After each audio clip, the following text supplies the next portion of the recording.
أعوذ بالله من الشيطان الرجيم. وَإِذْ قَالَ مُوسَى لِقَوْمِهِ إِنَّ اللَّهَ يَأْمُرُكُمْ أَن تَذْبَحُوا بَقَرَةً قَالُوا أَتَتَّخِذُنَا هُزُوًا قَالَ أَعُوذُ بِاللَّهِ أَنْ أَكُونَ مِنَ الْجَاهِلِينَ قَالُوا ادْعُ لَنَا رَبَّكَ يُبَيِّن لَّنَا مَا هِيَ قال إنه يقول إنها بقرة لا فارض ولا بكر عوان بين ذلك فافعلوا ما تؤمرون قالوا ادع لنا ربك يبين لنا ما لونها قال إنه يقول إنها بقرة صفراء فاقع لونها تسر الناظرين قالوا ادع لنا ربك يبين لنا ما هي إن البقرة شابه علينا وإنا إن شاء الله لمهتدون قال إنه يقول إنها بقرة لا ذلول تثير الأرض ولا تسقي الحرث مسلمة لا شية فيها قالوا الآن جئت بالحق فذبحوها وما كادوا يفعلون وإذ قتلتم نفسا فادارأتم فيها والله مخرج ما كنتم تكتمون فقلنا اضربوه ببعضها كذلك يحيي الله الموتى ويريكم آياته لعلكم تعقلون إن الحمد لله نحمده ونستعينه ونستغفره ونعوذ بالله من شرور أنفسنا ومن سيئات أعمالنا من يهده الله فلا مضل له ومن يضلل فلا هادي له وأشهد أن لا إله إلا الله وحده لا شريك له وأشهد أن محمدا عبده ورسوله يا أيها الذين آمنوا اتقوا الله حق تقاته ولا تموتن إلا وأنتم مسلمون يا أيها الناس اتقوا ربكم الذي خلقكم من نفس واحدة وخلق منها زوجها وبث منهما رجالا كثيرا ونساء واتقوا الله الذي تساءلون به والأرحام إن الله كان عليكم رقيبا يا أيها الذين آمنوا اتقوا الله وقولوا قولا سديدا يصلح لكم أعمالكم ويغفر لكم ذنوبكم ومن يطع الله ورسوله فقد فاز فوزا عظيما أما بعد فإن خير الحديث كتاب الله وخير الهدي هدي محمد صلى الله عليه وسلم وشر الأمور محدثاتها وكل محدثة بدعة وكل بدعة ضلالة وكل ضلالة في النار قال تعالى وإذ قال موسى لقومه إن الله يأمركم أن تذبحوا بقرة قالوا أتتخذنا هزوا قال أعوذ بالله أن أكون من الجاهلين سورہ بقرہ اللہ رب العزت ان آیات میں اپنے ان احسانات کا تذکرہ فرما رہے ہیں جو اللہ رب العزت نے بنی اسرائیل پہ کیے، اور اس کے ساتھ ساتھ اللہ تعالیٰ یہ بھی وعدے کر رہے ہیں کہ بنو اسرائیل کا ان احسانات کی مناسبت سے رویہ کیسا تھا۔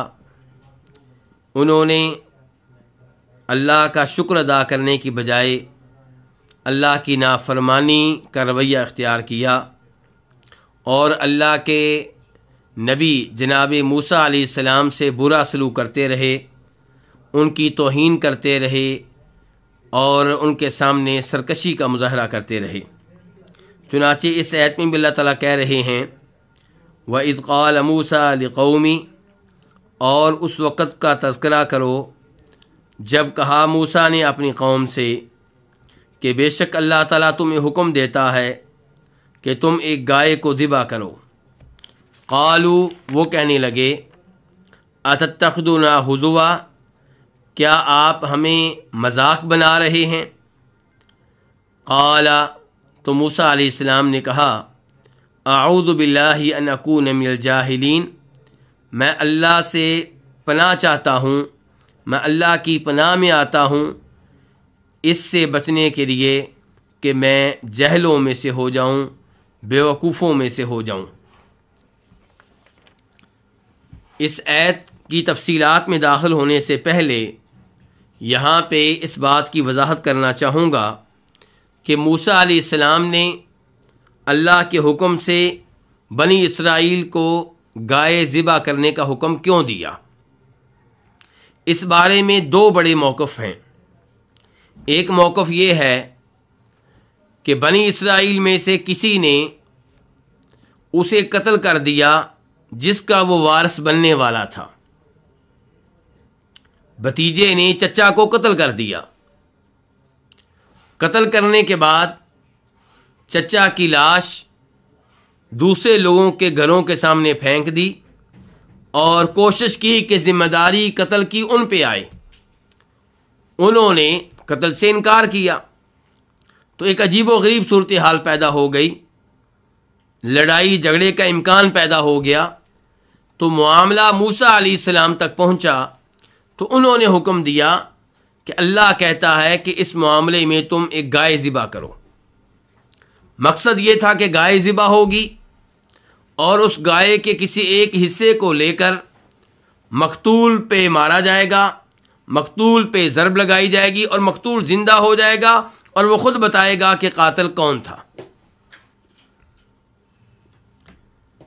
یہ ہمیں معلوم ہوتا ہے ان روایات سے جنہیں امام طبری، امام ابن کثیر وغیرہ بیان کرتے ہیں، بلکہ مشہور و معروف تابعی عبیدہ السلمانی، ان کی طرف سے جو روایت ہم تک پہنچی ہے اس سے بھی یہی کچھ معلوم ہوتا ہے۔ لیکن کچھ مفسرین کی رائے یہ ہے کہ بنی اسرائیل مصر میں ایک عرصے سے رہ رہے تھے، مصریوں کے ساتھ رہتے ہوئے ان کے دلوں میں گائے کی تقدیس کا عقیدہ پیدا ہو گیا تھا اور اس کا ایک مظہر بچھڑے کی پوجا کرنا بھی تھا۔ اس سے بھی پتہ چلتا ہے کہ یہ لوگ گائے کے ساتھ، بچھڑے کے ساتھ، بیل کے ساتھ عقیدت کا اور تقدیس کا عقیدہ رکھا کرتے تھے۔ موسیٰ علیہ السلام نے اس عقیدے کو ختم کرنا چاہا تو انہیں حکم دیا کہ ایک گائے ذبح کرو، لیکن وہ گائے کو ذبح نہیں کرنا چاہتے تھے کیونکہ گائے کو مقدس مانتے تھے۔ اس لیے انہوں نے طرح طرح کے سوالات کیے اور اپنے لیے مشکلات پیدا کی۔ بعد میں انہوں نے گائے ذبح کی اور پھر ایک آدمی کا قتل ہو گیا، اس کے قاتل کے معاملے میں اختلاف پیدا ہو گیا تو اللہ کے حکم سے اس گائے کا ایک حصہ اس مقتول پہ مارا گیا اور وہ زندہ ہوا اور اس نے بتایا کہ میرا قاتل کون ہے۔ تو یہ دو طرح کے موقف ہیں۔ وہ روایات جو صحیح سند سے ثابت ہیں عبیدہ سلمانی سے اور دیگر پرانے بزرگوں سے، تابعین سے، ان سے یہی لگتا ہے کہ قتل کا واقعہ ہوا اور قاتل کی تحدید کے لیے ان لوگوں نے موسیٰ علیہ السلام سے رابطہ کیا۔ تب موسیٰ علیہ السلام نے کہا کہ اللہ حکم دیتا ہے کہ تم گائے کو ذبح کرو۔ امام طبری اور امام ابن کثیر ان لوگوں کا رجحان اسی کی جانب ہے۔ اگرچہ یہ روایات اسرائیلی روایات ہیں، لیکن ان آیات پہ غور کیا جائے تو لگتا ہے کہ شاید اس واقعے کی کوئی نہ کوئی حقیقت ہے۔ تو اللہ تعالیٰ کہہ رہے ہیں کہ جب موسیٰ نے اپنی قوم سے کہا کہ اللہ تمہیں حکم دیتا ہے کہ تم ایک گائے ذبح کرو، قالا، کہا، فعل ماضی ہے واحد کے لیے. کس نے کہا؟ موسیٰ نے علیہ السلام. کس سے کہا؟ لقومہ، اپنی قوم سے. کیا کہا؟ کہ ان اللہ یأمرکم ان تذبحوا بقرہ، کہ یقیناً اللہ تعالیٰ یأمرکم، تمہیں حکم دیتا ہے. یأمرو فعل مضارع ہے. کتنے لوگوں کے لیے ہے؟ واحد کے لیے. یأمرو وہ حکم دیتا ہے، یعنی کہ اللہ تعالیٰ کم تمہیں. ان تذبحوا بقرہ، کیا حکم دیتا ہے؟ کہ تم ایک گائے ذبح کرو. تذبحوا فعل مضارع ہے، جمع کے لیے ہے کہ تم نے ذبح کرنی ہے. اور تذبحوا کے اوپر چونکہ ان داخل ہوا ہے اس لیے تذبحوا کے آخر میں نون گر گیا ہے. بقرہ ایک گائے. کون سی گائے؟ کوئی بھی ہو. بقرہ کے اوپر تنوین ہے اور یہ لفظ کسی تحدید کے بغیر ہے. کوئی بھی گائے ہو وہ تم نے ذبح کرنی ہے. تو بنی اسرائیل کو جو حکم دیا گیا تھا اگر اس پہ عمل کرتے تو وہ حکم آسان تھا، مشکل نہیں تھا. لیکن انہوں نے مسلسل سوالات کر کے اپنے آپ کو مشکل میں ڈالا، کیونکہ موسیٰ علیہ السلام کی بات پہ عمل کرنے سے گریز کر رہے تھے. اس کے بعد قالو، کہنے لگے. کیا کہنے لگے؟ اتتخذنا ہزوا. تتخذنا سے پہلے جو حمزہ ہے یہ استفہام کے لیے ہے، سوال کے لیے ہے. لیکن یہاں پہ سوال کا مقصد معلومات لینا نہیں ہے، بلکہ موسیٰ علیہ السلام پہ انکار کرنا ہے اور موسیٰ علیہ السلام کی وہ مذمت کرنا چاہ رہے ہیں. اپنی طرف سے انہیں ڈانٹ رہے ہیں اور اس سے پتہ چلتا ہے کہ یہ لوگ کتنے سرکش تھے. نبی موسیٰ علیہ السلام سے کہہ رہے ہیں کہ آپ ہمیں گائے کے ذبح کرنے کا حکم دے کر کیا ہمارا مذاق اڑا رہے ہیں؟ آپ ہمیں مذاق بنا رہے ہیں. تتخذو فعل مضارع ہے واحد کے لیے. آپ بناتے ہیں، تو بناتا ہے، نہ ہمیں. ہزواً مذاق موسیٰ علیہ السلام سے کہا جا رہا ہے. قال، تو انہوں نے کہا، کنہوں نے؟ موسیٰ علیہ السلام نے. اعوذ فعل مضارع ہے واحد کے لیے. میں پناہ میں آتا ہوں. باللہ، کس کی پناہ میں؟ اللہ کی پناہ میں. کس بات سے اللہ کی پناہ میں آتا ہوں؟ کس چیز سے بچنے کے لیے اللہ کی پناہ میں آتا ہوں؟ اعوذ باللہ ان اکون من الجاہلین. میں اس بات سے بچنے کے لیے اللہ کی پناہ میں آتا ہوں کہ میں جہلوں میں سے ہو جاؤں. جاہلین کس کی جمع ہے؟ جاہل کی. اور مراد یہاں پہ جاہل سے کیا ہے؟ بے وقوف. یعنی کہ مذاق اڑانا کسی کا یہ بیوقوفوں کا کام ہے، اور میں نہیں چاہتا کہ میں تمہارا مذاق اڑاؤں اور بیوقوف بنوں اور جاہل بنوں. میں ایسا کام کیوں کروں گا؟ یعنی کہ میں تو اللہ کا نبی ہوں، مجھے تو اللہ نے علم دیا ہے. میرے لیے یہ مناسب نہیں ہے کہ میں تمہارا مذاق اڑاؤں، تمہیں مذاق بناؤں اور تمہارے ساتھ استہزاء کروں. یہ مجھے زیب نہیں دیتا. تو اس آیت کے مسائل اور احکام پہ اگر آپ غور کریں تو سب سے پہلے اللہ تعالیٰ کہہ رہے ہیں کہ جب موسیٰ نے اپنی قوم سے کہا، کیا کہا؟ کہ اللہ تمہیں حکم دیتا ہے کہ تم ایک گائے ذبح کرو. اللہ کے احکامات اور اللہ کے آرڈر، کیا ان پہ عمل کرنا واجب ہوتا ہے، لازمی ہوتا ہے، یا آپ کی مرضی ہے عمل کر لیں اور چاہیں تو عمل نہ کریں؟ اصول یہ ہے، ضابطہ یہ ہے، قاعدہ یہ ہے کہ اللہ کا ہر حکم، نبی علیہ الصلوۃ والسلام کا ہر حکم وجوب پہ دلالت کرتا ہے. اس پہ عمل کرنا واجب ہے، لازمی ہے، ضروری ہے. جو حکم اللہ یا اللہ کے رسول نے دے دیا اس کے بارے میں الگ سے سوال نہیں ہوگا کہ پتہ نہیں اب یہ حکم جو ہے اس پہ عمل کرنا ضروری ہے کہ ضروری نہیں ہے. ضابطہ یہ ہے کہ ہر حکم جو اللہ کے رسول کی طرف سے آیا اس پہ عمل کرنا کیا ہے؟ ضروری ہے، واجب ہے. جو یہ دعویٰ کرے کہ یہاں پہ جو حکم آیا ہے، فلاں آیت میں جو حکم آیا ہے، فلاں حدیث میں جو حکم آیا ہے، وہ وجوب کے لیے نہیں ہے بلکہ استحباب کے لیے ہے، یہ بتانے کے لیے ہے کہ یہ کام کر لیں گے تو افضل ہے، نہیں کریں گے تو کوئی مسئلہ نہیں. اس کو دلیل دینا ہوگی. جو یہ دعویٰ کرے گا اس کو دلیل دینا ہوگی، وہ قرینہ بتانا ہوگا جس کی وجہ سے وہ دعویٰ کر رہا ہے کہ یہاں پہ حکم وجوب کے لیے نہیں ہے. ورنہ اللہ کا ہر حکم، اللہ کے رسول کا ہر حکم کس کام کے لیے ہے؟ وجوب کے لیے. مثال کے طور پہ نبی علیہ الصلوۃ والسلام جب کہتے ہیں داڑھی بڑھاؤ، داڑھی کو لٹکاؤ، تو اب آپ کا یہ حکم استحباب کے لیے ہے یا وجوب کے لیے ہے؟ وجوب کے لیے ہے. آپ نے حکم دے دیا اور اس پہ عمل کرنا واجب ہے. اور اس ایت سے بھی یہی پتہ چل رہا ہے اگر ہر آرڈر وجوب کے لیے نہ ہو تو بنی اسرائیل یہ کہہ سکتے ہیں کہ ہم نے سمجھا تھا کہ آپ حکم دے رہے ہیں، اللہ حکم دے رہا ہے گائے ذبح کرنے کا، لیکن یہ حکم وجوب کے لیے نہیں ہے.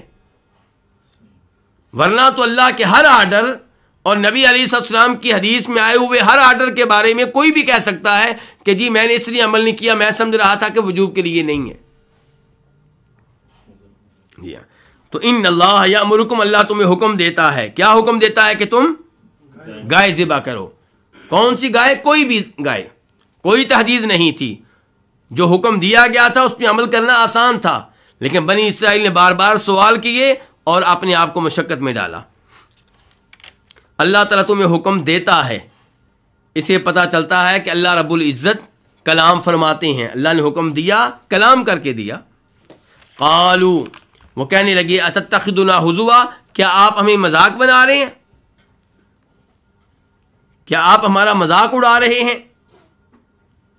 مذاق اڑانا، کیا شریعت میں کسی کا مذاق اڑانا جائز ہے؟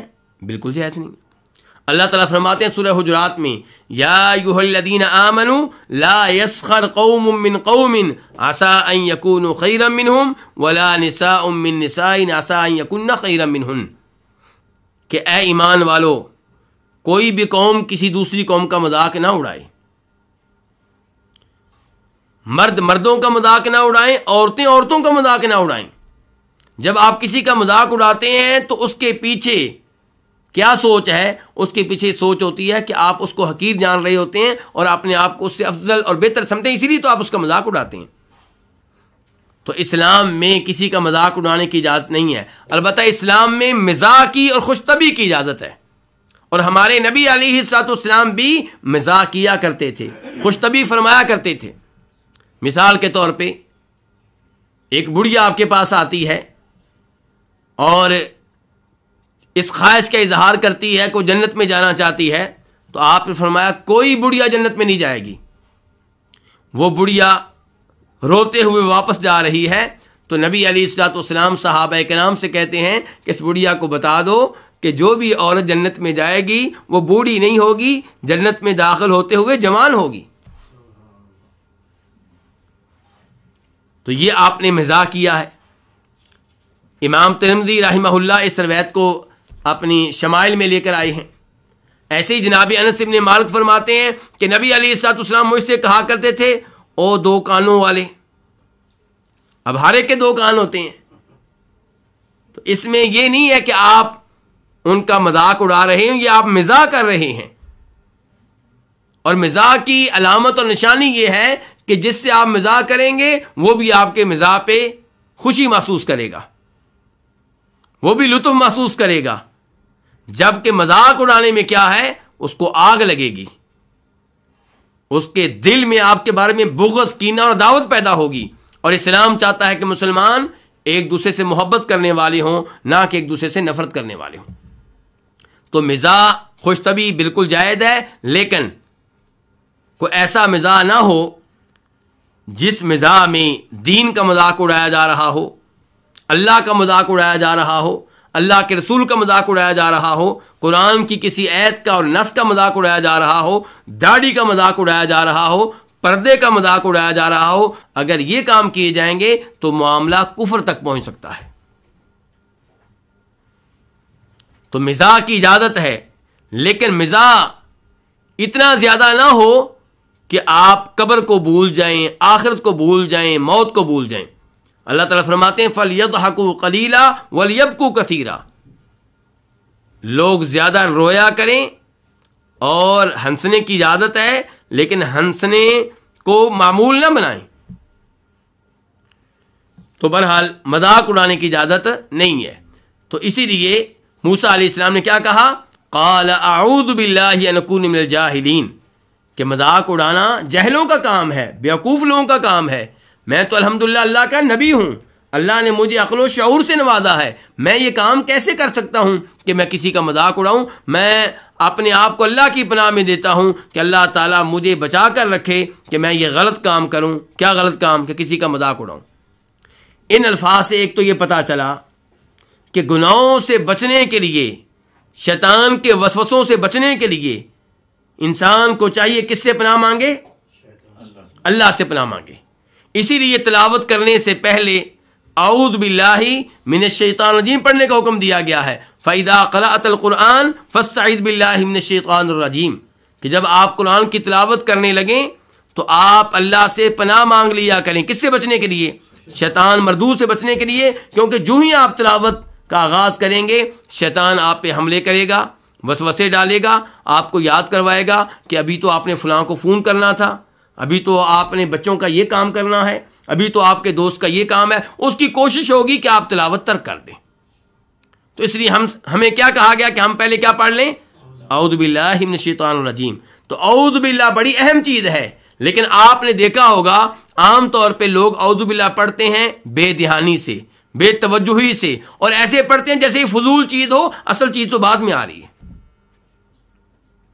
حالانکہ اعوذ باللہ من الشیطان الرجیم نہایت اہمیت رکھتی ہے اس لحاظ سے کہ آپ جو عظیم کام کرنے جا رہے ہیں شیطان نے اس سے آپ کو روکنا ہے، رکاوٹیں کھڑی کرنی ہیں، اور آپ نے شیطان سے اپنے آپ کو بچانے کے لیے اپنے آپ کو اللہ کی پناہ میں دینا ہے. تو آپ درخواست کے انداز میں، منت کے انداز میں، دعا کے انداز میں پڑھیں اعوذ باللہ من الشیطان الرجیم. آپ کے ذہن میں ہو کہ اس وقت میں اللہ سے مخاطب ہوں. تو بہرحال اس ایسے پتہ چلا کہ گناہوں سے بچنے کے لیے انسان اپنے آپ کو کس کی پناہ میں دے؟ اللہ کی پناہ میں. اور شیطان کے شر سے بچنے کے لیے ہم اللہ تعالیٰ کی مدد کے محتاج ہیں. تنہا ہم شیطان کا مقابلہ نہیں کر سکتے. اور موسیٰ علیہ السلام نے کیا کہا ہے؟ میں اپنے آپ کو اللہ کی پناہ میں دیتا ہوں. اللہ سے استعاذہ کیا ہے، اللہ سے پناہ مانگی ہے. تو اللہ سے کسی بھی شر سے بچنے کے لیے پناہ مانگنا یہ اللہ کی عبادت ہے. کیونکہ پناہ مانگنا دعا ہے، اور دعا کیا ہے؟ عبادت ہے. تو استعاذہ اللہ سے پناہ مانگنا یہ عبادت ہے، اور عبادت میں اللہ کے ساتھ کسی اور کو شریک کرنا جائز نہیں ہے. تو قبر والوں سے پناہ مانگنا کسی شر سے بچنے کے لیے، فوت شدگان سے پناہ مانگنا کسی شر سے بچنے کے لیے، یہ قبر والے کو، فوت شدہ کو اللہ کی عبادت میں اللہ کا شریک بنانا ہے. اور اللہ تعالیٰ فرماتے ہیں کہ یہ کام برے لوگ کیا کرتے تھے جن کا غلط عقیدہ ہوا کرتا تھا. وَأَنَّهُ كَانَ رِجَالٌ مِّنَ الْإِنسِ يَعُوذُونَ بِرِجَالٍ مِّنَ الْجِنِّ فَزَادُوهُمْ رَهَقًا. کئی انسان کئی جنوں سے پناہ مانگا کرتے تھے. اور اس آیت کی تفسیر میں آیا ہے جس کی ابھی میں نے تلاوت کی ہے کہ جب اسلام نہیں آیا تھا وہ لوگ سفر کرتے، کسی جنگل سے گزرتے تو اونچی آواز سے کہتے کہ جو اس جنگل کا سربراہ ہے، یعنی کہ جنوں میں سے، ہم اپنے آپ کو اس کی پناہ میں دیتے ہیں. تو یہ شرکی عقیدہ ہے، یہ غلط عقیدہ ہے. اور وہ لوگ، بات سے بات نکلتی ہے تو میں عقیدہ واضح کر دوں، وہ لوگ جو جنوں کو استعمال کرتے ہیں انہیں یہ بات ذہن میں رکھنی چاہیے کہ جن آپ کے کام تب آتے ہیں جب آپ ان جنوں کو راضی کریں گے. اور وہ کب راضی ہوں گے آپ کے اوپر؟ جب آپ کو شرکیہ کام کریں گے، شرک پہ مبنی کو کام کریں گے، تب وہ آپ کی مدد کے لیے تیار ہوں گے. تو اس لیے جنوں کو استعمال میں لانے کے عمل سے گریز کرنا چاہیے. کوئی ایسا ہوتا ہے جس کے ساتھ تعاون کرنے والا ایسا جن ہوتا ہے جو نیک ہو، ورنہ عام طور پہ جو جن ہوتے ہیں وہ شیطان ہوتے ہیں. تو بہرحال اللہ سے پناہ مانگنا اللہ کی عبادت، اور قبر والوں سے، فوت شدگان سے پناہ مانگنا کیا ہو جائے گا؟ عبادت میں شرک. اب سوال پیدا ہوتا ہے کہ کیا میں کسی زندہ آدمی سے پناہ مانگ سکتا ہوں؟ جی ہاں، زندہ آدمی، اس سے آپ اس معاملے میں پناہ مانگ سکتے ہیں جس معاملے میں وہ پناہ دینے کی استطاعت رکھتا ہے. میرے محلے کا ایک آدمی ہے، وہ بدماش ہے. اس کے شر سے بچنے کے لیے میں پولیس سے مدد مانگتا ہوں، میں انتظامیہ سے مدد مانگتا ہوں، کیونکہ پولیس اس معاملے میں میری مدد کر سکتی ہے، انتظامیہ مدد کر سکتی ہے، تو میرا یہ عمل بالکل ٹھیک ہے. لیکن روز قیامت اللہ کے عذاب سے بچنے کے لیے میں اگر کسی زندہ آدمی سے پناہ مانگوں، کسی زندہ پیر سے پناہ مانگوں، تو کیا یہ چیز اس کے بس میں ہے؟ اس کے بس میں نہیں ہے، تو یہ عمل غلط ہو جائے گا۔ تو بہرحال ان معاملات میں احتیاط کرنی چاہیے۔ یہ پناہ مانگنا، یہ مدد مانگنا، ان امور میں بہت سے لوگ عقیدہ توحید سے نکل کر عقیدہ شرک میں داخل ہو جاتے ہیں۔ اس کے بعد اللہ رب العزت ارشاد فرماتے ہیں آیت نمبر 68 میں، قالوا ادع لنا ربك يبين لنا ما هي قال انه يقول انها بقرة لا فارض ولا بكر عوان بين ذلك فافعلوا ما تؤمرون۔ انہوں نے کہا آپ ہمارے لیے اپنے رب سے دعا کریں کہ وہ ہمارے لیے وعدے کرے، ما ہیا، یہ کیا ہے، یعنی کہ یہ گائے کیا ہے، کیسی ہو یہ گائے۔ قال، انہوں نے کہا یعنی کہ موسیٰ علیہ السلام نے، انہ یقول، بے شک وہ کہتا ہے یعنی کہ اللہ تعالیٰ، انہا بقرۃ لا فارض ولا بکر، وہ گائے نہ بوڑھی ہے اور نہ بچڑی ہے، عوان بین ذالک، متوسط عمر کی ہے، بین ذالک، ان دونوں کے بیچ میں ہے، فافعلوا ما تؤمرون، تو تم کرو وہ جس کا تمہیں حکم دیا جا رہا ہے۔ قالوا، انہوں نے کہا، کنہوں نے کہا؟ بنی اسرائیل نے، یعنی کہ جب موسیٰ علیہ السلام نے انہیں بتایا کہ اللہ گائے ذبح کرنے کا حکم دے رہا ہے، قالوا، تو انہوں نے آگے سے کہا ادعو، یہ فعل امر ہے اور واحد کے لیے ہے۔ موسیٰ علیہ السلام کو مخاطب کر کے کہہ رہے ادعو، آپ دعا کریں، لنا، ہمارے لیے، ہماری خاطر، کس سے دعا کریں؟ رب کا، اپنے رب سے۔ آپ ان کا انداز دیکھیے، یہ نہیں کہہ رہے کہ ہمارے رب سے، کہہ رہے ہیں آپ ہمارے لیے اپنے رب سے دعا کریں۔ تو ان کے یہ الفاظ، ان میں بھی ایسا لگتا ہے کہ جیسے وہ موسیٰ علیہ السلام سے غلط انداز سے مخاطب ہوں۔ تو کیا کہہ رہے ہیں؟ آپ ہمارے لیے اپنے رب سے دعا کریں، یبین، کہ وہ وعدے کر دے۔ یبین، یہ کیا ہے؟ فعل مضارع ہے اور واحد کے لیے ہے، یعنی کہ وہ اللہ وعدے کر دے، لنا، ہمارے لیے۔ کیا وعدے کر دے ہمارے لیے؟ ما ہیا، کہ اس گائے کی عمر کیا ہو، یہ گائے کیسی ہو، یعنی کہ عمر کے لحاظ سے گائے کیسی ہو۔ ما، کیا، ہیا، یہ کیا، یہ گائے۔ ہیا کی ضمیر کدھر جاری ہے؟ گائے کی طرف، بقرہ کی طرف۔ قال، اس نے کہا، کس نے؟ موسیٰ علیہ السلام نے، انہو، بے شک وہ کون؟ اللہ، یقول، کہتا ہے، اللہ تعالیٰ کہتا ہے، کبھی اللہ نے کہا، کبھی اللہ تعالیٰ کہتا ہے۔ ان الفاظ سے کیا پتہ چلتا ہے کہ کلام کرنا اللہ کی صفات میں سے ایک صفت ہے، اور اللہ جب چاہتا ہے تب کلام کرتا ہے، جس سے چاہتا ہے کلام کرتا ہے۔ تو انہو یقول، بے شک وہ کہتا ہے کہ انہا، بے شک یہ گائے جو میں نے کہا ہے، بقرۃ، ایسی گائے ہے کہ لا فارض، یہ بوڑھی نہیں ہے۔ فارض کا معنی کیا ہے؟ بوڑھی۔ لا کا معنی کیا ہے؟ نہیں۔ تو یہ بوڑھی نہیں ہے، ولا بکر، اور نہ ہی یہ کیا ہے؟ بچڑی ہے۔ یہ بچڑی بھی نہیں ہے، بچیا بھی نہیں ہے۔ عوان، پھر یہ کیا ہے؟ عوان، متوسط عمر کی ہے۔ بین ذالک، ان دونوں کے درمیان میں ہے۔ بین کا معنی کیا ہوتا ہے؟ درمیان، ذالک، ان دونوں کے۔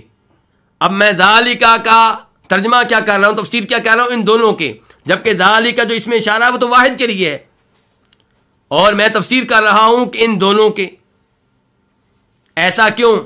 کیونکہ ذالک کا اشارہ جو ہے وہ فارض اور بکر کی طرف ہے، یعنی کہ عوان بین ذالک المذکور، یہ گائے متوسط عمر کی ہے، اور جن دو گائیوں کا تذکرہ ہوا ہے ان کے درمیان کی ہے عمر کے لحاظ سے، نہ بہت بوڑھی اور نہ بالکل بچی۔ ففعلوا، پس تم کرو، کون کہہ رہے ہیں؟ موسیٰ علیہ السلام۔ اور افعلوا فعل امر ہے، جمع کے لیے ہے، تم کرو، ما اسم موصول ہے الذی کے معنی میں، تم کرو وہ جس کا تمہیں حکم دیا جا رہا ہے. تؤمرون فعل مضارع ہے لیکن معلوم کے لیے نہیں، مجہول کے لیے، ان کہ وہ کام کرو جس کا تمہیں آرڈر دیا جا رہا ہے، جس کا تمہیں حکم دیا جا رہا ہے. تو یہ الفاظ کہہ کے موسیٰ علیہ السلام نے ایک دفعہ پھر ان کو بتا دیا کہ اللہ تمہیں حکم دے چکا ہے، اور اس حکم کی تجدید کی ہے یہاں پہ موسیٰ علیہ السلام نے. اب یہ سوال ایک فالتو سوال ہے، فضول سوال ہے. موسیٰ علیہ السلام نے کہا تھا کہ اللہ تمہیں حکم دیتا ہے کہ کوئی بھی گائے ذبح کرو. ان کو چاہیے تھا کوئی بھی گائے پکڑتے اور اسے ذبح کر ڈالتے، لیکن پہلے سوال کیا عمر کے بارے میں اور پھر سوال کریں گے گائے کے رنگ کے بارے میں. چنانچہ اللہ تعالیٰ فرماتے ہیں آیت نمبر 69 میں، قالوا ادع لنا ربك يبين لنا ما لونها قال انه يقول انها بقرة صفراء فاقع لونها تسر الناظرین. قالوا کہنے لگے، ادعو آپ دعا کریں، لنا ہمارے لیے، ربا کا اپنے رب سے، یبین وہ بیان کرے، وہ واضح کرے، لنا ہمارے لیے، ما لونها اس کا رنگ کیا ہے. قال تو انہوں نے کہا، ان کے موسیٰ علیہ السلام نے، کہ انہ یقول بے شک اللہ تعالیٰ کہتا ہے کہ انہا بقرۃ صفراء بے شک یہ گائے صفراء زرد رنگ کی ہے. صفراء یہ صفت ہوگی کس کی؟ بقرہ کی. یہ گائے کس رنگ کی؟ زرد رنگ کی. صفراء مؤنث کا لفظ ہے، اس کا مذکر کیا ہوتا ہے؟ اصفر. تو صفراء مؤنث، ان کے زرد رنگ والی. فاقع لونها اس کا رنگ گہرا زرد ہے. فاقع کا لفظ استعمال ہوتا ہے زرد رنگ کے بعد، تو فاقع گہرے زرد رنگ کے لیے استعمال ہو رہا ہے. فاقع گہرا زرد رنگ ہے، لونھا اس کا. تو یہ صفراء پہلی صفت تھی اور فاقع لونھا یہ دوسری صفت ہے. اس کے بعد کیا ہے؟ تسر الناظرین. اس گائے کی تیسری صفت یہ ہے کہ تسر وہ خوش کرتی ہے، وہ اچھی لگتی ہے، وہ خوش کرتی ہے. تسر فعل مضارع ہے، واحد کے لیے ہے، لیکن یہاں پہ مذکر کے لیے نہیں بلکہ کس کے لیے ہے؟ مؤنث کے لیے، کیونکہ گائے کیا ہے؟ مؤنث ہے. تسر وہ خوش کرتی ہے، الناظرین دیکھنے والوں کو. الناظرین جمع ہے، اس کا واحد کیا ہے؟ ناظرن. ناظرن دیکھنے والا، اسم فاعل. تو ناظرین دیکھنے والے، یعنی کہ اس گائے کا رنگ زرد ہے، گہرا زرد ہے، اور ایسا رنگ ہے کہ وہ گائے جو اسے دیکھے گا اسے پیاری لگے گی، اسے بڑی لگے گی، اسے اچھی لگے گی، اس کو دیکھ کر اس کی طبیعت خوش ہو جائے گی.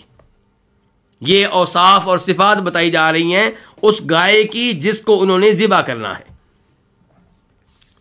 اس کے بعد اللہ تعالیٰ فرماتے ہیں آیت نمبر 70 میں، قالوا ادع لنا ربك يبين لنا ما هي کہنے لگے آپ ہمارے لیے دعا کریں. کس سے دعا کریں؟ اللہ سے، اپنے رب سے. تو بنی اسرائیل ان تمام آیات میں اور ان تمام سوالات میں اللہ رب العزت سے دعا میں وسیلہ کس کو بنا رہے ہیں؟ موسیٰ علیہ السلام جو زندہ تھے، موجود تھے، ان کی ذات کو نہیں بلکہ ان کی دعا کو وسیلہ بنا رہے ہیں کہ آپ ہمارے لیے دعا کریں. جیسے صحابہ کرام رضوان اللہ علیہم اجمعین نبی علیہ الصلوۃ والسلام کے پاس آیا کرتے تھے اور آپ سے درخواست کیا کرتے تھے کہ آپ ہمارے لیے دعا کریں. تو صحابہ کرام بھی آپ کی دعا کو وسیلہ بناتے تھے، آپ کی ذات کو نہیں، آپ کی جا کو نہیں، آپ کے مقام کو نہیں. آپ کی ذات کو وسیلہ بنانا اور دعا میں کہنا کہ اپنے پیارے نبی کے طفیل ان کے صدقے ہماری دعا قبول فرما، یہ الفاظ قرآن و حدیث سے ثابت نہیں ہے. تو یبین لنا وہ ہمارے لیے وعدے کرے، ما ہیا کہ یہ گائے کیا ہے. ما کیا ہیا یہ کیا مطلب؟ اب سوال کس بارے میں؟ پہلا سوال تھا ان کا عمر کے بارے میں، گائے کی عمر کیا ہے، بوڑھی ہے، بچی ہے، کس عمر کی ہے. پھر ان کا سوال تھا گائے کے رنگ کے بارے میں. اب تیسرا سوال یہ ہے کہ گائے کیسی ہے، کیا وہ کام کرنے والی ہے، زمین میں ہل چلاتی ہے، ہلوں کے لیے استعمال ہوتی ہے ہل چلانے کے لیے، یا کنویں سے پانی نکالنے کے لیے استعمال ہوتی ہے. یا اسے کام کاج میں نہیں لگایا گیا، کیسی وہ گائے ہے؟ ان البقرہ، بے شک گائیں، تشابہ علینا، بے شک جن سے گائے، یعنی کہ گائے کی جو جنس ہے، گائے جو ہے تشابہ علینا، ہم پہ مشابہ ہو گئی ہے، ہمیں پتہ نہیں چل رہا کہ کس گائے کو ذبح کرنا ہے۔ وَإِنَّا، اور بے شک ہم، انشاء اللہ، اگر اللہ نے چاہا، لمہتدون، البتہ ہدایت پانے والے ہیں۔ انا میں جو انا ہے پہلا شد کے ساتھ، وہ بے شک کے معنی کے لیے ہے، توکید کے لیے ہے، تحقیق کے معنی کے لیے ہے، یقیناً کے معنی کے لیے ہے۔ اور لمہتدون میں جو لام ہے، لا محتدون، یہ لام بھی تاکید کے لیے ہے۔ تو تاکید کتنی دفعہ آ گئی اس جملے میں؟ 2 بار، یعنی کہ بے شک، بے شک، یقیناً، یقیناً ہم ہدایت پانے والے ہیں۔ لیکن کب ہدایت پائیں گے؟ انشاءاللہ، اگر کس نے چاہا، اگر اللہ کی مشیت ہوئی، اگر اللہ کا ارادہ ہوا۔ اور انشاءاللہ، ان حرف شرط ہے، اگر کے معنی میں شاء اللہ، اللہ نے چاہا، شاء فعل ماضی ہے، ارادہ کیا، چاہا اللہ، اللہ تعالیٰ نے، تو انشاءاللہ یہ جو جملہ ہے، یہ جملہ معترضہ ہے۔ جیسے ہم کہتے ہیں نبی صلی اللہ علیہ وسلم نے فرمایا انما الاعمال بالنیات، اب نبی نے فرمایا انما الاعمال بالنیات، یہ اصل بات ہم کہنا چاہتے ہیں۔ درمیان میں ہم نے آپ کو دعا دی ہے صلی اللہ علیہ وسلم، اور یہ دعائیہ جو الفاظ ہیں، یہ جملہ معترضہ ہیں، ان کا اس گفتگو سے کوئی تعلق نہیں ہے جو ہم کرنا چاہ رہے ہیں، لیکن چونکہ آپ کا نام آیا تو ہم نے آپ کو دعا دی صلی اللہ علیہ وسلم۔ ایسے ہی اصل میں وہ یہاں کیا کہنا چاہتے ہیں کہ وَإِنَّا لَمُهْتَدُونَ، کہ بے شک ہم ہدایت پانے والے ہیں، ہم مطلوبہ گائے تک پہنچنے والے ہیں، جس گائے کو ذبح کرنے کا حکم مل رہا ہے اس تک ہم پہنچنے والے ہیں، اس تک ہدایت پانے والے ہیں، انشاءاللہ، اگر اللہ نے چاہا۔ تو انشاءاللہ کیا ہے؟ جملہ معترضہ۔ اور امام اکرمہ جو صحابی ہیں یا تابعی ہیں؟ تابعی ہیں، بہت بڑے تابعی ہیں، وہ بھی عبداللہ ابن عباس رضی اللہ تعالیٰ عنہما کے شاگردوں میں سے ہیں، اور آپ جانتے ہیں کہ عبداللہ ابن عباس کا تفسیر میں ایک بڑا مقام ہے، ایک بڑی حیثیت ہے، اور ان کے شاگردوں کا بھی ایک مقام ہے۔ تو یہ اکرمہ کہتے ہیں کہ اگر وہ انشاءاللہ نہ کہتے تو اب بھی ان کو ہدایت نہیں ملنی تھی، اب بھی ان کو رہنمائی نہیں ملنی تھی، لیکن یہاں پہ انہوں نے انشاءاللہ کہا تو یہ لفظ ان کے کام آ گیا۔ اور یہاں سے پتہ چلا کہ جو کام ہم مستقبل میں کرنا چاہتے ہیں اور اس کا اظہار کر رہے ہیں کہ ہم یہ کام کریں گے، وہاں پہ کیا کہنا چاہیے؟ انشاءاللہ کہنا چاہیے، یعنی کہ یہ کہنا چاہیے کہ میں تو پورا زور لگاؤں گا، میرا تو ارادہ ہے، میرا تو عزم ہے، لیکن کام تب ہوگا جب آسمان والا چاہے گا، جب اس کی مشیت ہوگی، جب اس کا ارادہ ہوا، ورنہ میں جتنی بھی کوشش کر لوں اس کا ارادہ نہ ہوا تو کام نہیں ہو سکے گا۔ تو وَإِنَّا إِنشَاءَ اللَّهُ لَمُهْتَدُونَ، اور ہم اگر اللہ نے چاہا تو ہدایت پانے والے ہیں۔ یہاں پہ میں اس امر کی وضاحت کر دوں کہ پاک و ہند میں بہت سے لوگ گفتگو کرتے ہوئے کہتے ہیں کہ وہی ہوگا جو اللہ چاہے گا اور اللہ کے نبی چاہیں گے۔ تو مشیت میں اللہ کے ساتھ کس کو شریک کر دیتے ہیں؟ اللہ کے نبی کو صلی اللہ علیہ وسلم۔ جبکہ نبی علیہ الصلوۃ والسلام تشریف فرما تھے، اور جو حدیث بیان کرنے لگا ہوں اسے امام نسائی نے بھی روایت کیا اور امام احمد نے بھی۔ تو ایک آدمی نے کسی بات پہ آپ سے کہا کہ وہ ہوگا جو اللہ چاہے گا اور جو آپ چاہیں گے۔ مخاطب کون ہے؟ اللہ کے نبی صلی اللہ علیہ وسلم۔ تو نبی علیہ الصلوۃ والسلام نے اس موقع پر ارشاد فرمایا تھا اجعلتنی للہ ندا قل ما شاء اللہ وحدہ، تو نے مجھے مشیت میں اللہ کا شریک بنا دیا ہے، یعنی کہ جو اللہ چاہے گا اور جو میں چاہوں گا، میری مشیت اور اللہ کی مشیت کو تو نے برابر کر دیا ہے۔ قل ما شاء اللہ وحدہ، یہ کہو کہ وہ ہوگا جو تنہا اللہ چاہے گا۔ البتہ وہ لوگ جو موجود ہیں، زندہ ہیں، فوت نہیں ہوئے، ہم کسی معاملے کو ان کی مشیت کے ساتھ معلق کر سکتے ہیں، لیکن وہاں پہ بھی ان کی مشیت کو اللہ کی مشیت کے برابر نہیں کیا جائے گا. مثال کے طور پہ میں یوں کہوں گا کہ میں یہ کام کروں گا اگر اللہ نے چاہا اور اس کے بعد میرے والد صاحب نے چاہا. میں یہ کام کروں گا اگر اللہ نے چاہا اور پھر میرے استاد نے چاہا. اور کے لفظ میں عربی میں واو اور اردو میں اور، ان دونوں میں برابری پائی جاتی ہے، جبکہ پھر اور عربی میں ثم، اردو میں پھر، ان میں برابری نہیں پائی جاتی. اس میں یہ ہے کہ اصل مشیت اللہ کی ہے، اللہ کی مشیت کے بعد میرے والد صاحب کی مشیت ہوئی، ان کا ارادہ ہوا تو میں یہ کام کروں گا.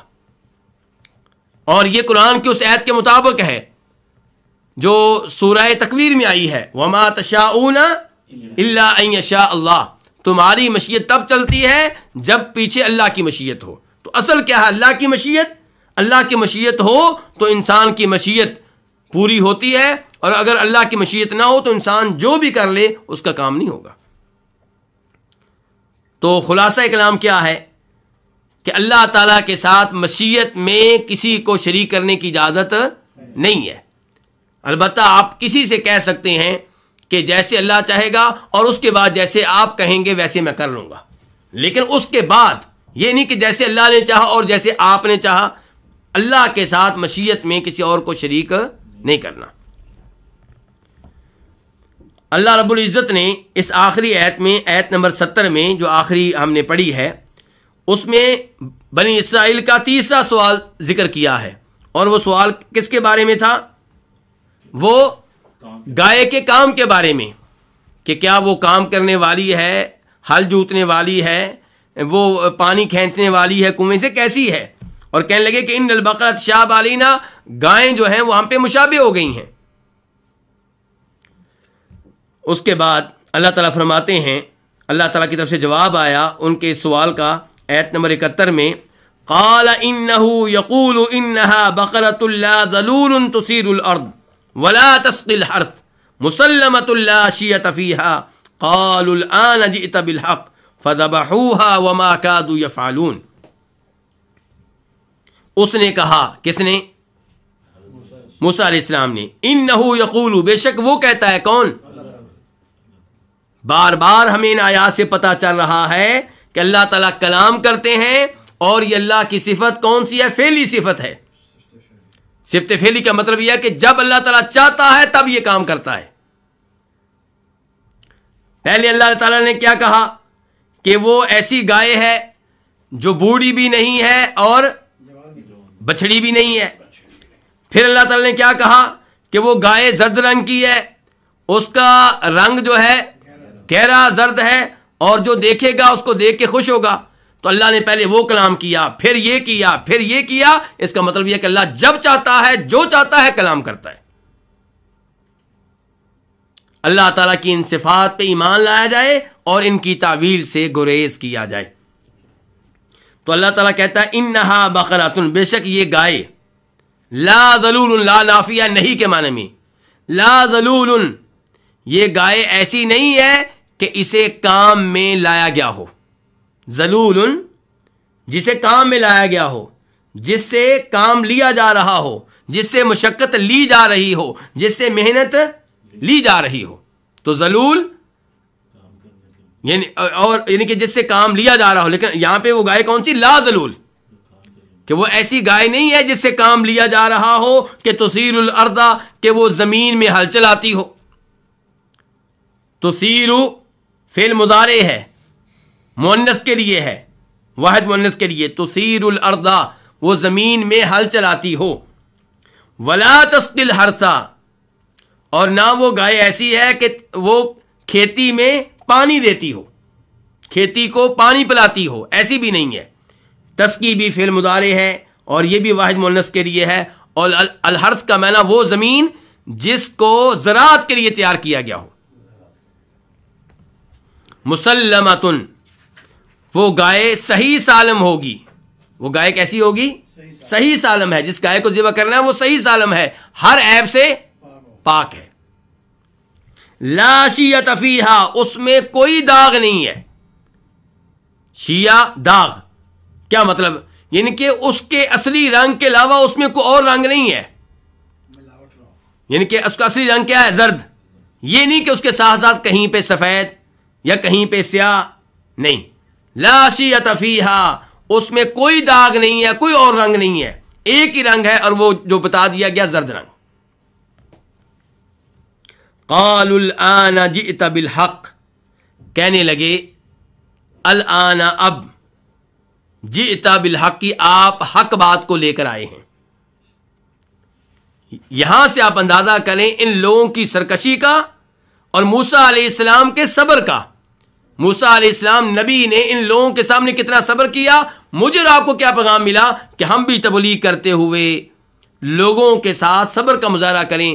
لوگ تنگ کرتے ہیں علماء کرام کو، لوگ تانے دیتے ہیں علماء کرام کو، لوگ علماء کرام کے جرائم بیان کرتے ہیں، کچھ وہ جو کسی ایک عالم دین سے سرزد ہوئے ہوتے ہیں، سب نے نہیں کیے ہوتے لیکن وہ سب کی طرف منسوب کرتے ہیں، اور کچھ وہ جرائم بھی ذکر کرتے ہیں جو کسی نے بھی نہیں کیے ہوتے. علماء کرام کا مذاق اڑایا جاتا ہے.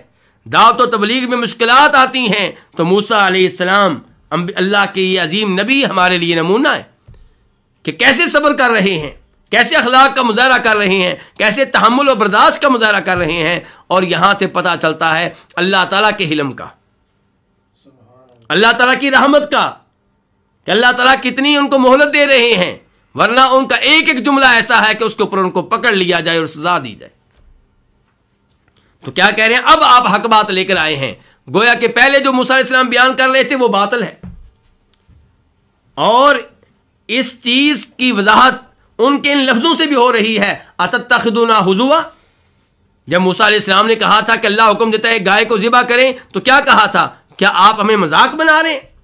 اس کا مطلب یہ ہے کہ وہ سمجھتے تھے کہ موسیٰ علیہ السلام جو کہہ رہے ہیں وہ باطل ہے، وہ غلط ہے، وہ لغو ہے.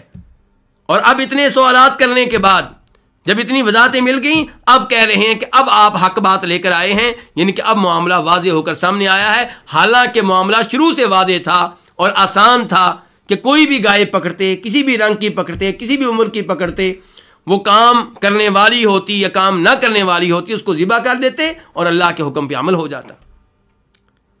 تو سوالات ان کے غلط تھے، اور کہہ رہے ہیں موسیٰ علیہ السلام سے کہ اب آپ حق بات لے کر آئے ہیں. تو الآن کا معنی کیا؟ اب. جیتا فعل ماضی ہے، اور یعنی کہ واحد مذکر حاضر کے لیے ہے کہ آپ لے کر آئے ہیں بالحق کی. جیتا تو آیا، آپ آئے، لیکن جب اس کے بعد با آ گئی تو اب معنی کیا ہو گیا؟ آپ لائے. اب آپ لائے ہیں کس کو؟ الحق کی، حق بات کو. فذبحوها، تو انہوں نے ذبح کیا اس کو، کس کو؟ گائے کو. ذبحو فعل ماضی ہے جمع کے لیے، انہوں نے ذبح کیا. بنی اسرائیل نے، اس گائے کو، ضمیر گائے کی طرف جا رہی ہے، بقرہ کی طرف جا رہی ہے. انہوں نے اس کو ذبح کیا. وما کادوا یفعلون، اس حال میں کہ نہیں وہ قریب تھے کہ وہ یہ کام کرتے. ان کی حرکتیں یہ بتا رہی تھیں کہ گائے ذبح کرنے والے نہیں ہیں، لیکن بالآخر انہوں نے ذبح کر دی. فذبحوها، انہوں نے اس کو ذبح کیا اس حال میں کہ وہ ذبح کرنے کے قریب نہیں تھے. لگ نہیں رہا تھا کہ ذبح کریں گے. کس کو نہیں لگ رہا تھا؟ دیکھنے والوں کو، موسیٰ علیہ السلام کو اور دیگر جو لوگ اس موقع پہ موجود تھے، انہیں ان کی حرکتوں سے، سوالات سے لگ نہیں رہا تھا کہ یہ کبھی ذبح کریں گے. لیکن بالآخر ان کو ذبح کرنا پڑا اور انہوں نے ذبح کر دیا. تو واو حالیہ ہے، ما کا معنی ہے نہیں، اور کادو قریب، یفعلون کہ وہ کرتے. یفعلون فعل مضارع ہے، جمع کے لیے ہے. نہیں قریب تھے کہ وہ کام کرتے جس کا ان کو حکم دیا جا رہا تھا. ان آیات سے پتہ چلا کہ موسیٰ علیہ السلام کو بنی اسرائیل نے جن جن چیزوں کے ذریعے تنگ کیا، ان میں سے ایک چیز کیا تھی؟ کثرت سے سوال کرنا. اس لیے بے جا قسم کے سوالات سے گریز کرنا چاہیے. امام مسلم روایت کرتے ہیں جناب ابو ہریرہ رضی اللہ تعالیٰ عنہ سے کہ نبی علیہ الصلوۃ والسلام نے لوگوں کو خطبہ دیتے ہوئے ارشاد فرمایا، ایھا الناس فرض اللہ علیکم الحج فحجوا، اللہ نے تمہارے اوپر حج فرض کر دیا ہے، تم کیا کرو؟ حج کرو. ایک آدمی سوال کرنے لگا، کیا اللہ کے رسول، کیا حج ہم پہ ہر سال کرنا فرض ہے یعنی کہ زندگی میں ایک دفعہ کافی ہے یا ہر سال حج کرنا پڑے گا؟ آپ اس آدمی کے جواب میں خاموش رہے، کوئی جواب نہیں دیا. اس آدمی نے پھر سوال کیا کہ کیا ہر سال حج کرنا ہوگا؟ آپ پھر خاموش رہے. اس نے پھر سوال کیا کیا ہر سال حج کرنا ہوگا؟ تو آپ نے ارشاد فرمایا کہ ایک بار حج کر لینا کافی ہے. آپ کے سوال کا مفہوم، آپ کے جواب کا مفہوم بتا رہا ہوں. آپ کے جواب کا مفہوم یہ تھا کہ ایک دفعہ حج کر لینا کافی ہے، ایک دفعہ فرض ہے، یعنی کہ بار بار فرض نہیں ہے. اور تمہارے یہ سوال کرنے کی وجہ سے کہ کیا ہر سال فرض ہے، اگر میں کہہ دیتا کہ ہر سال فرض ہے تو تم لوگوں پہ ہر سال حج کرنا فرض ہو جاتا. جب میں کسی بات کا حکم دوں تو اپنی طاقت کے مطابق اس پہ عمل کیا کرو اور سوالات سے گریز کیا کرو، اور جب میں کسی چیز سے روکوں تو اس سے مکمل طور پہ دور رہا کرو. جو میں آرڈر دوں اس پہ اپنی استطاعت کے مطابق عمل کرو، اور جس سے میں روک دوں اس سے مکمل طور پہ دور رہنا ہے. کیوں؟ فرق کیوں ہے؟ کیونکہ جب آپ آرڈر دیں نماز پڑھنے کا تو نماز پڑھنے کے آرڈر پہ عمل کرنا ہے طاقت کے مطابق. مسجد میں جا سکتے ہیں تو مسجد میں، بیمار ہیں تو گھر میں، کھڑے ہو کے پڑھ سکتے ہیں تو ٹھیک ہے، بیمار ہیں تو بیٹھ کر اپنی طاقت کے مطابق عمل کرنا ہے.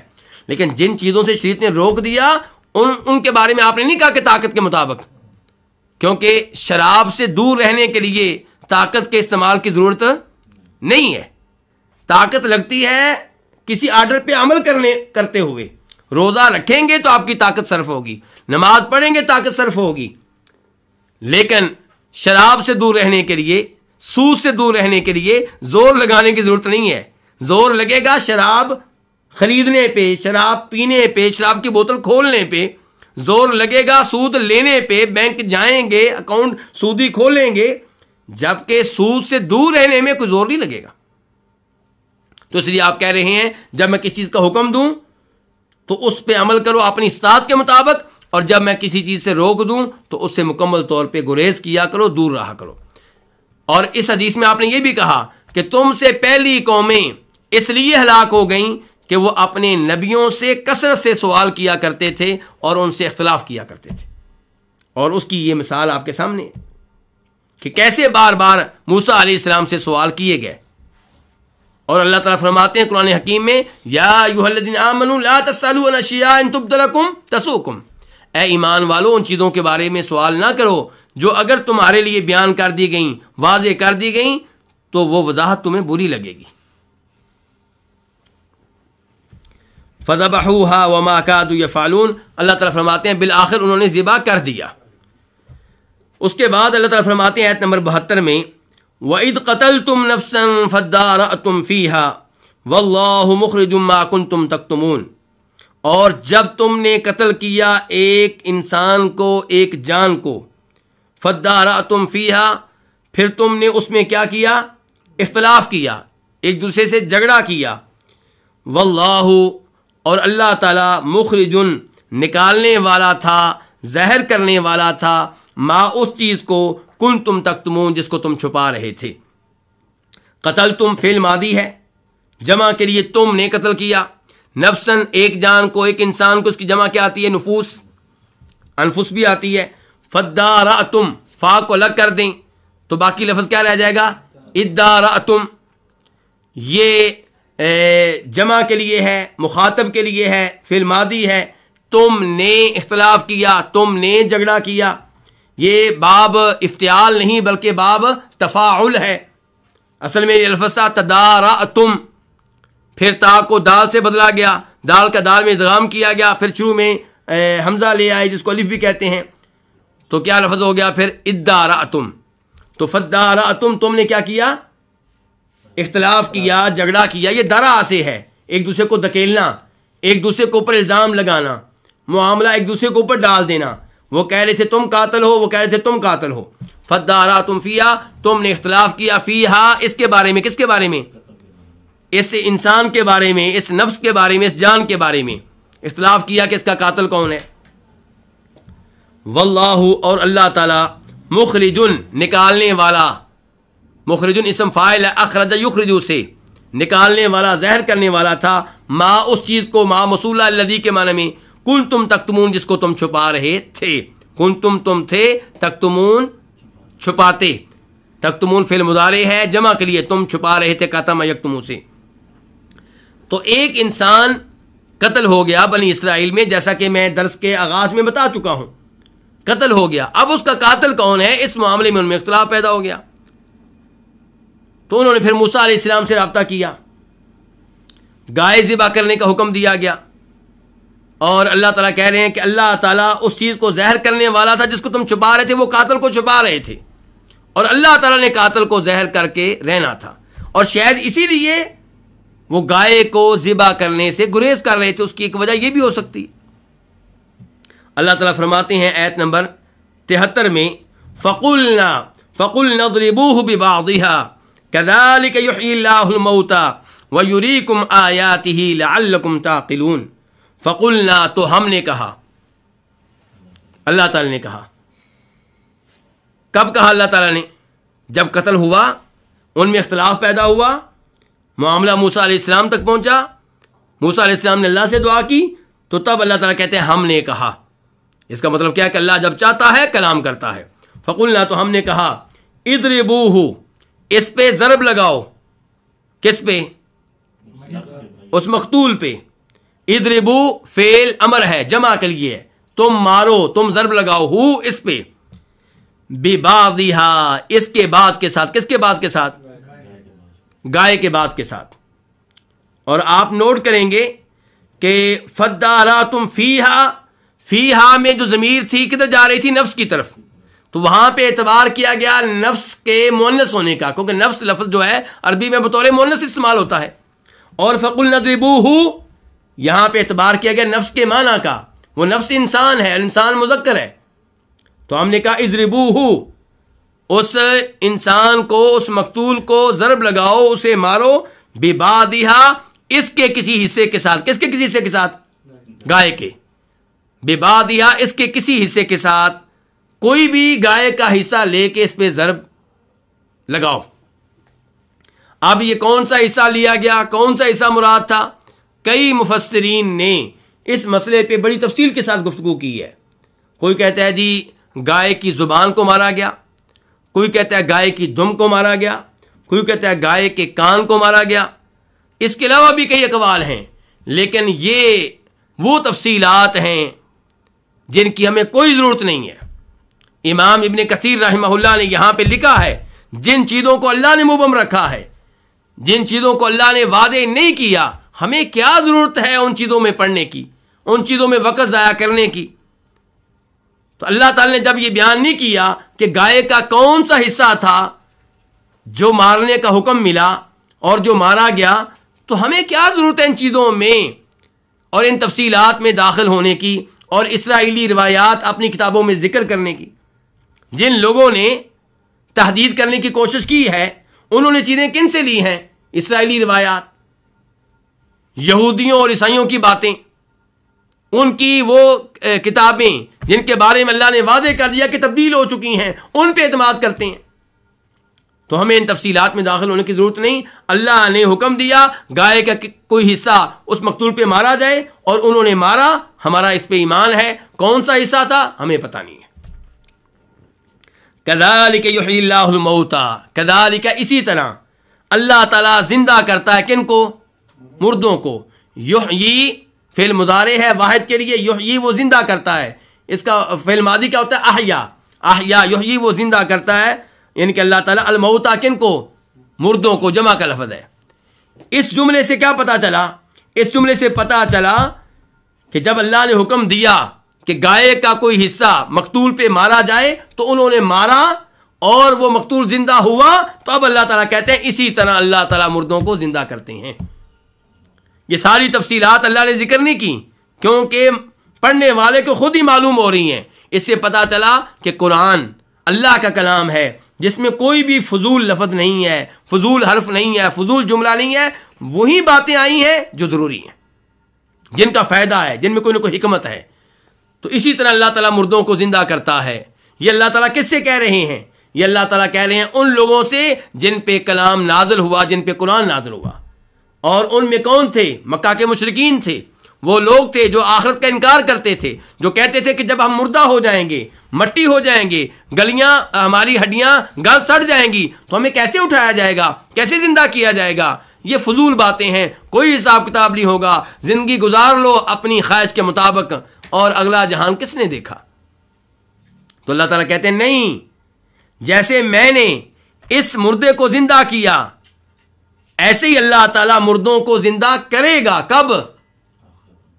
جب قیامت آئے گی تو سب کو قبروں سے اٹھایا جائے گا، سب کو حساب کتاب کے لیے زندہ کیا جائے گا، اللہ کے سامنے پیش کیا جائے گا۔ تو آخرت پہ ایمان لے آؤ اور اس عقیدے پہ ایمان لے آؤ کہ اللہ مردوں کو زندہ کرے گا۔ کذالک یحیی اللہ الموتیٰ، اسی طرح اللہ تعالیٰ مردوں کو زندہ کرتا ہے اور کرے گا۔ اور میں نے پہلے بتایا تھا کہ صرف سورہ بقرہ میں 5 ایسی مثالیں ہیں، 5 ایسی نصوص ہیں جن سے پتہ چلتا ہے کہ اللہ تعالیٰ نے مردوں کو دنیا میں زندہ کیا۔ وہ لوگ جو موسیٰ علیہ السلام کے ساتھ تھے اور جو کہتے تھے ہم اللہ کو اپنی آنکھوں سے دیکھیں گے، پھر آپ کی بات پہ یقین کریں گے، تو ان کو بجلی کی کڑک نے پکڑ لیا تھا، مر گئے۔ ثم بعثناکم من بعد موتکم، اللہ تعالیٰ کہتے ہیں پھر ہم نے ان کو زندہ کیا مرنے کے بعد۔ ایسے ہی دیگر مقامات ہیں جن کا پہلے میں تذکرہ تفصیل کے ساتھ کر چکا ہوں۔ تو یہاں پہ اللہ تعالیٰ کہتے ہیں اسی طرح اللہ تعالیٰ مردوں کو زندہ کرتا ہے یا کرے گا۔ وَيُرِيكُمْ، اور وہ دکھاتا ہے کم تم کو، آیاتی اپنی آیتیں۔ یوری فعل مضارع ہے، واحد کے لیے ہے، وہ دکھاتا ہے کون؟ اللہ۔ اس کا فعل ماضی کیا؟ ارا، وہ تمہیں دکھاتا ہے۔ آیات ہی اپنی آیتیں، آیات آیت ان کی جمع، اپنی نشانیاں، اپنی قدرت کی نشانیاں۔ یہ اللہ نے قدرت کی نشانی دکھائی نا کہ مردے کو زندہ کیا۔ لعلکم تعقلون، اللہ تعالیٰ تمہیں اپنی نشانیاں کیوں دکھاتا ہے؟ لعلکم، تاکہ تم تعقلون، عقل کرو، سمجھو۔ کس چیز کو سمجھو؟ اس چیز کو سمجھو کہ جس اللہ نے اس ایک انسان کو مرنے کے بعد زندہ کیا وہ تمام انسانوں کو زندہ کرنے پہ قادر ہے۔ ما خلقکم ولا بعثکم الا کنفس واحدہ، ساری انسانیت کو پیدا کرنا اور ساری انسانیت کو قبروں سے دوبارہ اٹھانا ایک انسان کو پیدا کرنے کی طرح اور اس کو قبروں سے دوبارہ اٹھانے کی طرح ہے۔ جو اللہ ایک انسان کو زندہ کر سکتا ہے وہ سب کو بھی زندہ کر سکتا ہے، جو ایک انسان کو پانی کے نطفے سے پیدا کر سکتا ہے وہ سب کو پیدا کرتا ہے اور کر رہا ہے اور کر سکتا ہے۔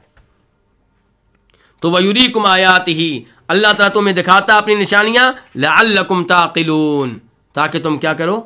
عقل اختیار کرو، بات کو سمجھو۔ اللہ رب العزت سے دعا ہے کہ اللہ تعالیٰ ہمیں اپنے ان بندوں میں سے بنائے جو اللہ کے کلام پہ غور کرتے ہیں، اللہ کے کلام کو سمجھتے ہیں اور اس سے احکام سیکھتے ہیں، مسائل سیکھتے ہیں، عقیدہ سیکھتے ہیں۔ اللہ رب العزت پورے کلام کی تفسیر کرنے کی، پورے کلام کو سمجھنے کی اور اس پہ عمل پیرا ہونے کی توفیق بخشے۔ وآخر دعوانا الحمدللہ رب العالمین۔